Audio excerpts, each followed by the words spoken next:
Hi, Joey. I'm so excited being with you and knowing that you are going to accompany us as part of the leader team for developing, carrying out the workshop for Synod Day Learning, the Synod Day Learning with Melissa Reed, myself, together. So for people who don't know about Joey, Joey's a friend. 3 years ago, I met him through an action in a detention center based on a campaign for supporting immigrant justice in the States. And since then, Joey have been working with many of the faith leaders in the Oregon Synod through spiritual and theological mutual accompaniment, and also he's a committed person with organizing efforts in many ways, and we have been exchanging practices and learning from one another together with Melissa Reed and other leaders in the Oregon Synod. So good to be with you, Joey. It's really nice to be here, Juan Carlos. Thank you for the invitation. I'm really looking forward to being there on Saturday, even in the virtual space, feeling our connection and being together. So I am Joey, and I am a community organizer. I've been working as an organizer with faith communities for about 10 years or so in the States. I'm from Scotland originally, and I work with the Center for Urban Peacemaking here in Tacoma in Washington. With my good friend and colleague, Reverend Shalom Agtarap, and we work to develop incarnational leaders. And this frame that we're going to be talking about, community organizing, is a really central part of the way that we do that. I also work as an organizer in Seattle and in South King County.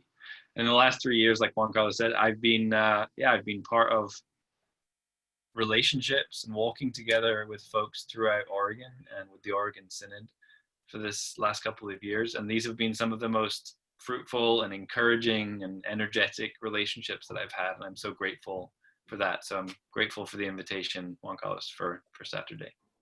Thank you, Joey. And people want to know, what are these workshop about? How you explain key components of the workshop that we're going to be carrying out with Melissa Reed and yourself?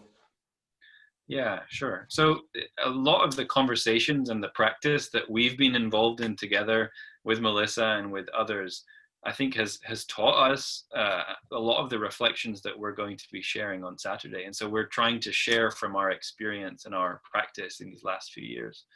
And really the question that I think we're gathered around at this moment is, how do we act faithfully in this challenging time?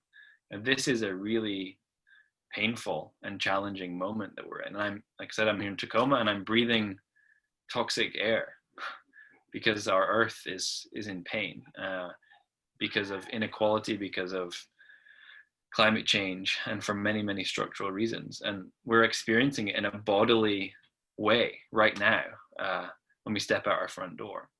And how do we integrate, how do we live into our deep spirituality and our public selves at the same time? This is a question that's really in the heart of the work of faith-rooted or sacramental organizing.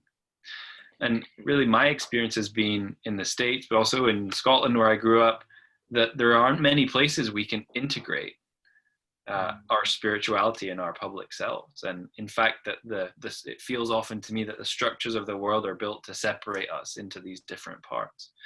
And so we're going to be exploring this frame, this way of thinking about practicing as sacramental organizing, as a way which is deeply rooted in both of these ways of being, both of these identities. It's really a frame for action, a transformational action that isn't just about me transforming and getting free myself. And it's not just about freeing the world or saving the world. It's about how these things are tied up together. How is sacrament, the transformation, both personal and also corporate or collective.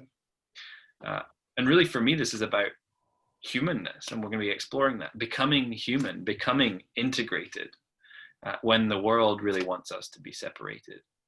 And so we're also going to be exploring really one of the core practices, one of the aspects of sacramental organizing, which we talk about as sacred encounter, that sometimes we talk about one-to-ones. Spaces where we can see one another truly as human beings. We can listen deeply to one another. We can create space where we can be human together. And it's our experience, and what we want to talk about on Saturday, that really this practice is like the soil that justice grows in. That if we don't practice encountering one another in community and in congregations in this way, then it's very hard for us to grow movements, or very hard for us to grow transformation. And so we're going to be talking about, in some concrete and practical ways, how do we practice sacred encounter as part of our sacramental organizing.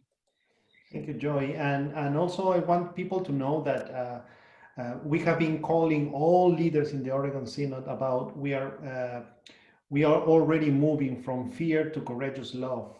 And one of the antidotes to fear, let's say, that is these core practices that we are trying to gather through sacramental organizing efforts. And we are very excited to invite many of people who are going to be joining us in the Synod Day learning. And so thank you for taking your time. I hear there's some voices there, your children, Joy, and I know it's difficult times, but these difficult times, like, how do you say that, invite us to bring the best of all these efforts that we are doing. And we are not just a few people, we are a lot of people in the Oregon Synod. So we hope that these seeds of sacramental organizing can start growing and growing and growing around the state. So, well, Absolutely. Thank you. And thank you for the invitation. And I would just end by saying that I need this and want this too. I feel like I'm coming to friends and coming to a community that I am already walking with. And in these moments, these times when things feel very difficult, I need energy and I need encouragement. And being with you and others on Saturday, I think, is one of the practices for me of having energy and hope. And so thanks for the invitation. I look forward to being with you all. thank you, Joy. Thank you.